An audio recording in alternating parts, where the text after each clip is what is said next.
اور آسمان کو ہم ہی نے اپنی قدرت سے بنایا اور ہم کو ہر طرح کی قدرت ہے، اور زمین کو ہم ہی نے بچھایا تو دیکھو ہم کیا خوب بچھانے والے ہیں، اور ہر چیز کے ہم نے دو دو جوڑے بنائے تاکہ تم نصیحت حاصل کرو۔ تو تم لوگ اللہ کی طرف دوڑ چلو، میں اس کی طرف سے تم کو صاف صاف خبردار کرنے والا ہوں، اور اللہ کے ساتھ کسی اور کو معبود نہ بناؤ، میں اس کی طرف سے تم کو صاف صاف خبردار کرنے والا ہوں۔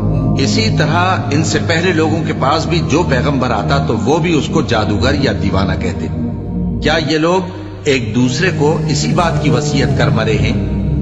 نہیں، بلکہ یہ شریر لوگ ہیں۔ تو اے نبی ان سے منہ موڑ لو، تم کو ہماری طرف سے ملامت نہ ہوگی، اور نصیحت کرتے رہو کہ نصیحت مومنوں کو نفع دیتی ہے۔ اور میں نے جنوں اور انسانوں کو اسی لیے پیدا کیا ہے کہ وہ میری عبادت کریں، میں ان سے رزق تو نہیں مانگتا اور نہ یہ چاہتا ہوں کہ وہ مجھے کھانا کھلائیں۔ اللہ ہی تو سب کو رزق دینے والا ہے، زور آور ہے، مضبوط ہے۔